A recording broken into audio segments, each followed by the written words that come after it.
Hello and welcome to another episode of Future Learners. My name is Brett Campbell, Chairman and CEO of Euka Future Learning, and I am joined by my lovely host, as always, hostess with the mostess, as I like to say, our wonderful founder and head of education, Ellen Brown. Ellen, welcome back to another episode. Thank you, Brett. I'm always surprised how I get introduced, so that's great. Best part of the day. Well, you'll always be the hostess of the mostess for me, so keep it up. Ellen, I wanted to talk about a topic today that is very timely. And also, whether it's you're listening to this right now, within a few days or a couple of weeks of us recording this, this will still be timely as it sort of fits one of the big unique differences as it relates to homeschooling, and that is when someone can start, when someone can't start, et cetera, et cetera. And I wanted to talk about this today because there's a lot of families at this current stage where, we're sitting here, we're recording this, we've just gone into April. The first term has been completed. The first term, as in, I use air quotes here for those who can't see, but the first term as it relates to, the standardized schooling system, which again is what most people operate from anyhow. And a lot of families at the start of the year were umming and ahhing whether or not they put their children into school or back into school. And we've gotten to the end of the first term now, and a lot of them are sitting there going, have I missed the boat? Can I pull my child out of school now? Can I register them for homeschooling now? If I do, what have I missed out on? What are the things I need to be aware of? All of those situations really can start to arise. So I wanted to flesh that out a little bit, especially for those families who are looking and sitting over these holiday break to really decide whether or not to put this child back into school or to embark on a new way of learning, and that is embracing the homeschooling journey. So I guess the first question for you is, are families allowed to do that now, given that, we're almost starting term 2? Can you actually pull your child out of school right now, or do we sort of have to do a full year? Do we have to wait? What does that look like? Okay, so look, the best thing is that, or the best news is, if you're in that position, is that you can start homeschooling at any point through the year. So obviously the earlier in the year makes it a bit easier because you're not finding that you're doing a lot of, kind of trying to work out and catch up. It depends on your child's circumstances, but as far as what you have to do and the steps you have to go through in order to get yourself started homeschooling. But yes, you can start at the end of any term at any time through the year. And term 2 is certainly an ideal time to start. We've seen a lot of families that have said, no, I know last year was tough, but we're going to go back and this is a new year, and it just hasn't worked out the way that they thought. Or something's come up already in first term that's just made it really difficult for their child to be going back to term 2. And so this is an ideal time to start thinking about that. You've got a couple of weeks over the holidays to be able to get these things in place and ready to start. Yeah. Something you said that I'm going to play parent here for this episode, for the majority of this episode. I'm going to dig into some of the questions and things that you say, and what I think people might be hearing as well. As you said, trying to figure out to avoid catch up. Like, what do you mean catch up? As in, I have to go and do the whole term 1 again, or what do you mean by that? No, not at all. What I really meant was, if your child has struggled through term 1, you might find that there's some skills that they haven't been able to really take on board. And that's often, in the younger grades, it can be to do with the reading and maths. But as they're getting older, those maths building blocks can be the tricky ones. If your child's been struggling at school or having some kind of issue at school, they've obviously had some of those building blocks that they've missed, and that just snowballs, And so parents can often say, how long do I wait before I start homeschooling? If you're seeing it and in your gut you feel like this is the right time, there's nothing stopping you from starting now. And sorry, I was just going to add to that about that, let's talking about that catching up part. So no, even if your child's had struggles through the term, they don't have to start at term 1. They can start at term 2. And we are very, very happy to provide any kind of resources that they need as far as revision is concerned, and especially in maths. So even when they start with us, they would start straight into term 2 and get some of the revision that they need. And that's important because sometimes the idea of having to start again is a real roadblock for a child, to think I'm already behind and we're just starting. So we will always favor on the side of let's start at term 2 and then we can help with those things that have been missed out on. And just to double tap on that, I'll step out of parent for a moment and become educator slightly here is something that's really interesting actually, in fact, and it's the amount of parents at this time of the year, given that it is term 2, we're really only 12 weeks into the year, 10 weeks, 8 to 10 week learning block, right, to be fair. A lot of our families actually start, so let's say they come to Euka right now and it's technically term 2's on the horizon, they'll actually start term 1, right, in many cases, and they can do the term 1, 2, 3, 4 in the next 9 months in the rest of this year, if that makes sense. So there isn't no governance where you have to start in term 2 or you have to start in a specific starting spot. Now, of course, there's some there's some parameters, unless you're just starting somewhere just because you don't want to start where you think you should. I mean, we want to try and remove as much confusion as possible, but the reality is you can start wherever it is that you need to start. And what you'll probably find is if you start in term 1, now again, our curriculum is not exactly like the exact same curriculum you'll get when you go to a school, and it's the exact same lessons and frameworks. So that's something that's really important as well, which I might actually get you to talk to a little bit, because I know a lot of parents I speak to, it's not like there's this one, the Australian curriculum isn't every single kid answers the exact same question for every single subject on everything, right? That's not how it's designed. So there's flexibility in the learnings and the lessons. And one of the real big, I guess you'd say, breakthroughs that we've been able to create with Euka is our ability to have a lot of activities and a lot of hands-on learning, which is a really, really important aspect as well. But I'll digress back to the point that I was just trying to make there is, let's say you did start in term 1, what you'll quickly find is whilst your child may not have comprehended or may not have, and again, depending on the reason why you're pulling your child out of school, is you'll find that there's probably some shortcuts that they've already done in term 1 that they've already got recognition over, that they can move through the term 1 grade even faster, right? So the speed of implementation can also be of massive benefit there. But I wanted Alan to ask around the, because we haven't touched upon this in the show yet, and it's almost something that we know to be true, but I know it can be quite a potential confusing point for parents, is that not every question is exactly the same throughout the entire curriculum. Can you maybe just give a bit of an outline of when we say it's mapped to the Australian curriculum and a state curriculum, how the programs are actually designed? I think that'd be a very valuable piece. Yeah, great. So what the schools do and what we do is cover the topics that are set out in the curriculum. So we all do the same topics. The order can be different. So, when they're looking at, say, history and geography or science, the order of actual topics can be different and the way you teach them would be different. So when we get the Australian curriculum, it has what's called a content descriptors, kind of like outcomes that are expected to be known in this particular topic. And so our teachers have worked really hard to put together lessons that are very flexible. So unlike school, if you go into a classroom and they say, okay, we're going to do, living things in biology, the teacher will have the lessons, mapped out, and this is what we're going to do.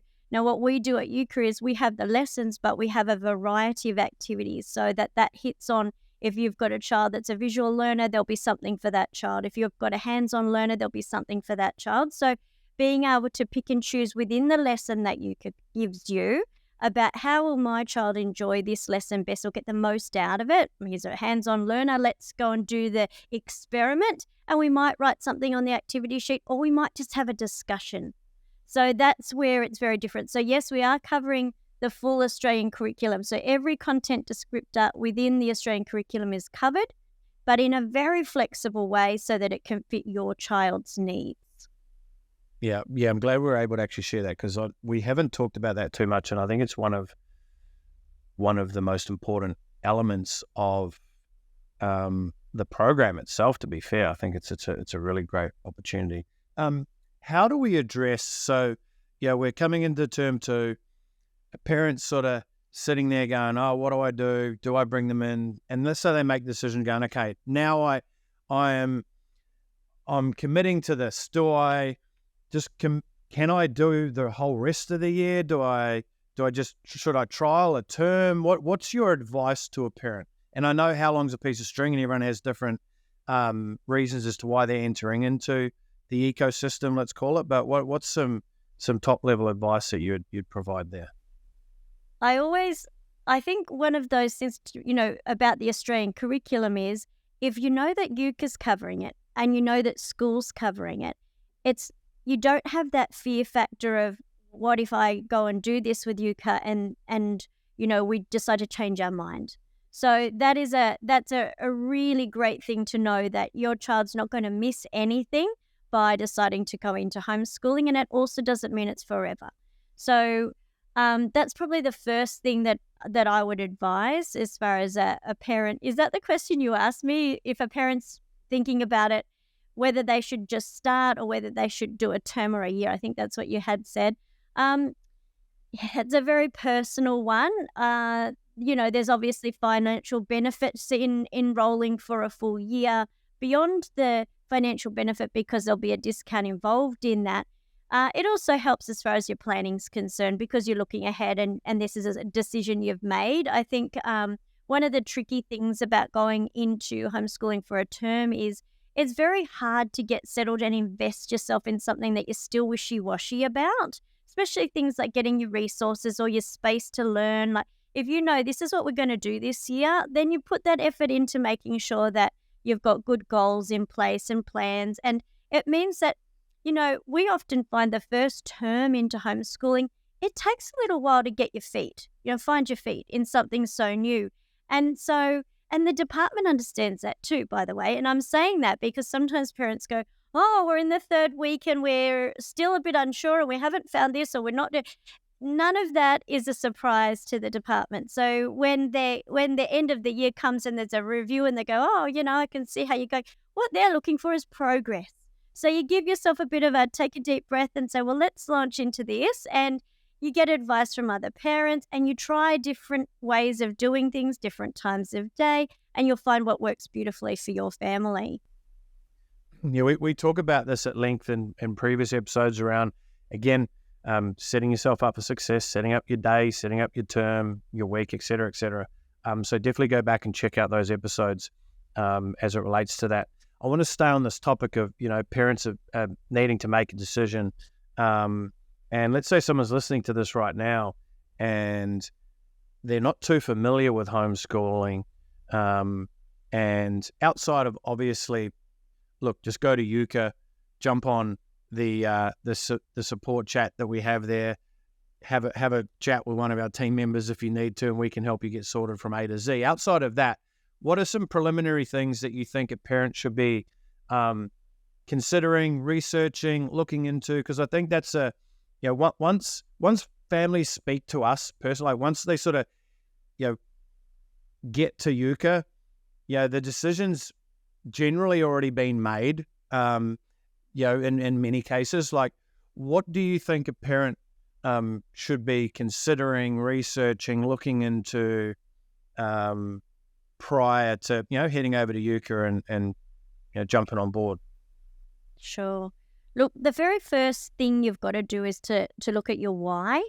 And if your why is because this is just something we want to do for our family, we think we'll really enjoy it, then you'll have to be aware that you'll need to register with the department, and that does take a little bit of time. This is a great time of year, I've got to say, because the big backlog that happened for the department in January and February is now gone, and so it will be a swifter process. I think they keep the same kind of information about how long it will take, but it's a far shorter period of time.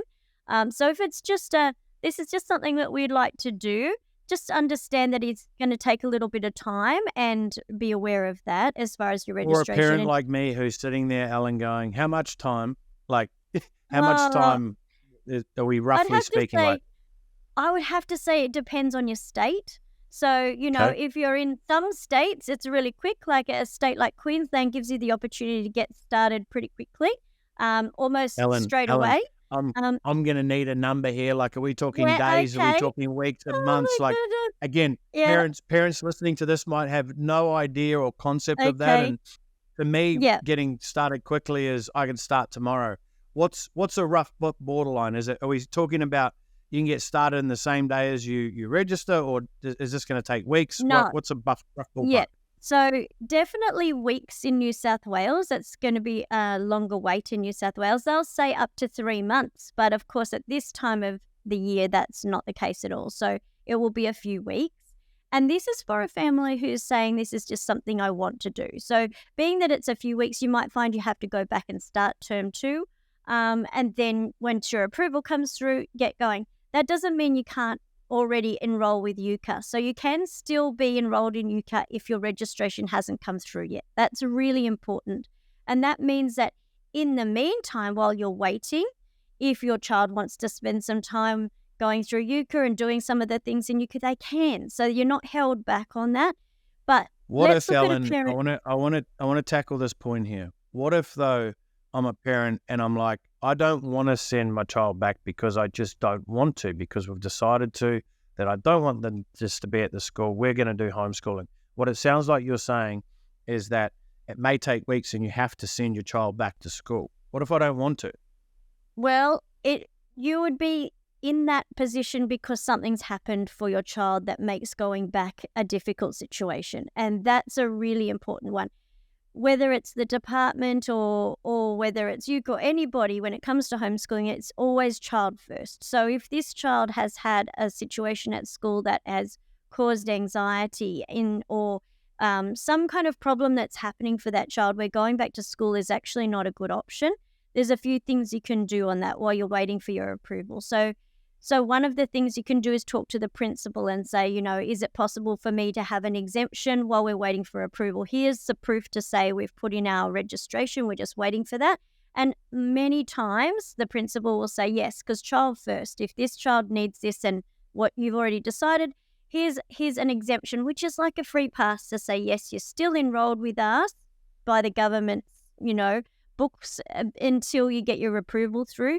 But we can see that you're using Euka, and it does help in this case to be able to take the documents that Euka provides to say, as you can see, we're covering the curriculum, because the principal's got a duty of care and needs to be able to say the child is being educated and, because it's still under the school's name. So that's one option. And then occasionally that doesn't work out so well. And then you're best going to a medical practitioner in that point if it's a child with anxiety or something like that. Or they may have a counsellor, or they may have someone that can actually vouch for them and say, we're going to need some time off while we're waiting for approval. And then the school obviously accepts that as well. So if there's a need that they don't go back to school, there is a way of getting through and making sure that you don't put them in a situation that's really difficult. Yeah, great. I just want to make sure I double tapped on that because, you shouldn't. I'm speaking personal opinion here. I don't believe anyone should be forced into doing anything that they necessarily don't want to do per se.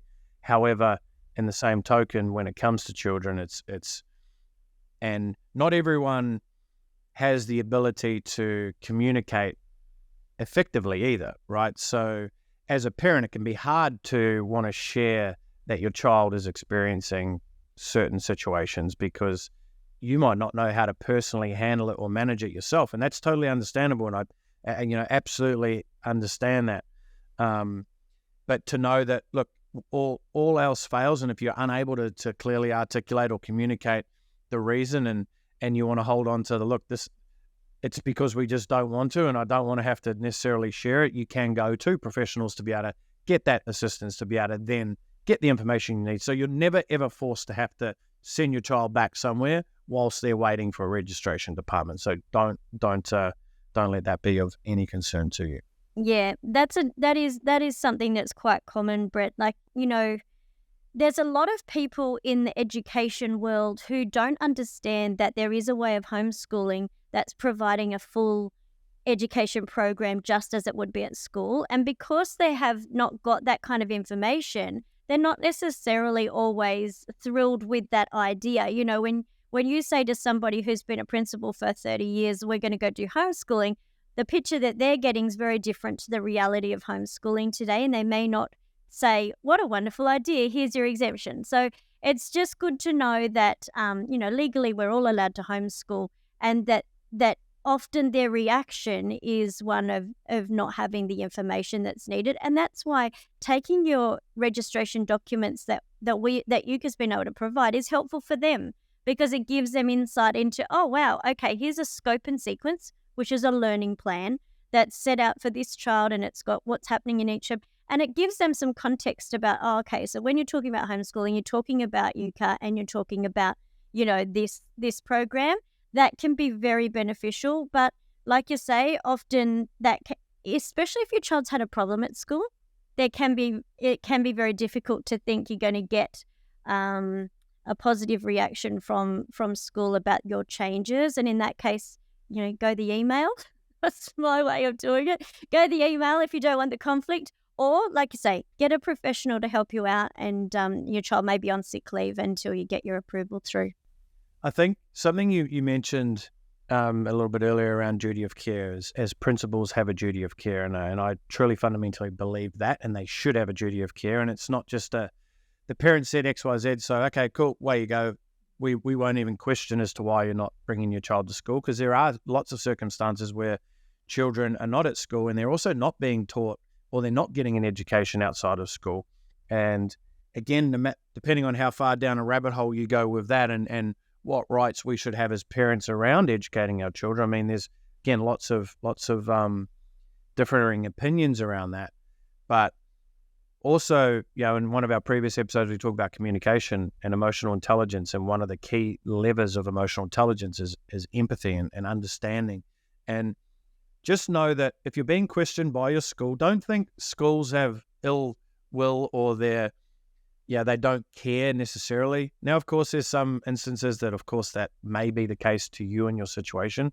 But I'll just encourage you as well, try not to have any ill will when you're being questioned around why you're doing what you're doing, right? Because I would want that from my principal if, and here's another example, right, is there's lots of parents who are single parents and they have children, and one of the parents wants to just pull their child out of school.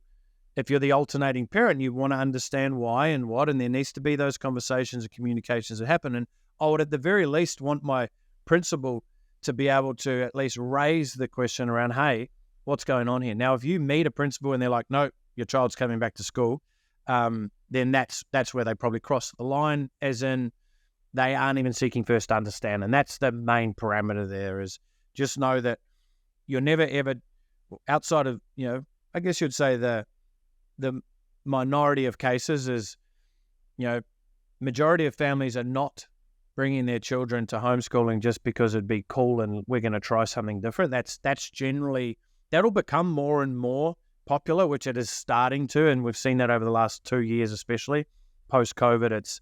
We're starting to see more of a lifestyle change, which is really exciting for many families, because now it's like you can actually learn in your own backyard, like literally the backyard of Australia, and and even around the world, and it just opens up so many different opportunities.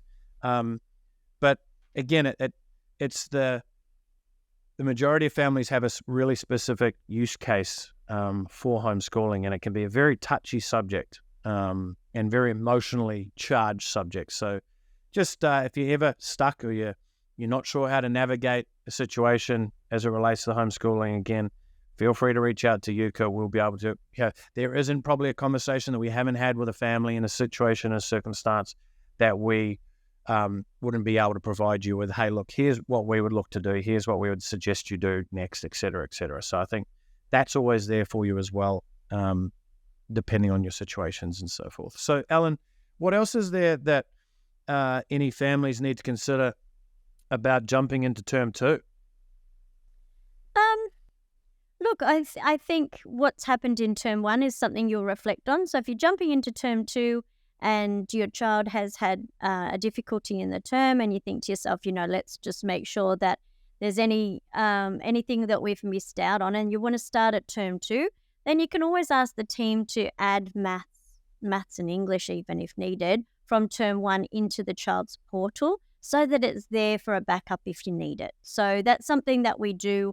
And, anytime that that's needed, what you'll probably find and what our families often find is what they think their child's up to and what they're actually up to are sometimes quite different because, in a classroom, it's quite easy to just fly under the radar when it comes to what you don't know. And so if your child starts in term 2 and they're struggling a bit, don't be surprised and don't be concerned in that that Euka's got that support there to help you out, So you may need to go back to term 1. And in some cases, we find students actually need the grade below to be added in the maths particularly, or even in the maths and English. And we can certainly do that for you as well. So starting in term 2, the big idea is just being able to say, what's happened in the past is in the past, and let's move forward with real purpose, and that we've got the tools to be able to do that. As far as you've looked at registration now and knowing, yes, we have to do registration, you've talked about the difficulties as far as schools are concerned. Schools are always going to think school's best, or they wouldn't be at school. So you wouldn't be working in school if you didn't think it was best. So just keep that in mind when you're going into that. And then the next thing is, getting yourself organized, which is one of the exciting and fun parts. And most of the time you'll find that because you've worked through this decision with your child, they'll be really enthusiastic about starting to get your program organized and printing off activity sheets and things like that. And getting that organized before term 2 even starts is really great, because then they feel like not only have they got rid of that feeling like somehow the term's been difficult and I've been left behind, but I'm actually in front because I've already got my term 2. So I might have already started doing some of my work in the school holidays, which means I'm going to have holidays sometime during the term instead. So, yeah. Yeah, all great things to consider and think about. But I think we've definitely tackled the conversation as it relates to if you're sitting there at home and you've already made the decision, or you're considering making the decision, consider this a sign to investigate further. Reach out to the team at Euka. Head over to the website, euka.edu.au. We've got an amazing help desk and support chat function there that you can just reach out to the team, ask any question if you've got any. Again, read through the website, gather your information, and if you decide to move forward with homeschooling, move forward with Euka, we'd love to have you aboard and help you and your family with an entirely new way of learning, a new way of dreaming, and a new way of living. So really exciting opportunity ahead. So with that being said, Alan, would you like to sign us off with some extreme words of wisdom, please? What do you got? Look, I'll give you one last one, and this is one that sometimes parents, especially in high school, they'll say, but what about the future? What does the future look like? If I take them out of school, have I somehow changed what they're capable of doing in the future? And the answer is a resounding no. You haven't limited them at all. In actual fact, we have a lot of partner universities in every state, options for students if they want to go into uni. They even have the opportunity to start things like that earlier than students who are at school, and without the big stress of major exams. So there's no limit. We've got students going to TAFE, we've got students on traineeships and off to the ADF and off to university. So there's nothing that your child can't do moving out of homeschooling. So it's just one of those things that parents often worry about. So I'll leave you with that. There you go. There's nothing that your child cannot do with homeschooling. Thank you, Alan. And thank you for tuning in. If you enjoyed today's episode, please be sure to head over to iTunes, Spotify, drop us 5-star reviews there. If you're on YouTube, make sure you subscribe to YouTube. You get to see myself and Alan on the video format. That's if you can stand watching us. But definitely while you are there, though, drop a thumbs up and leave us a comment. We like to read your comments. As always, thank you so much, and thank you for tuning in, and we will see you on the next episode. Bye for now.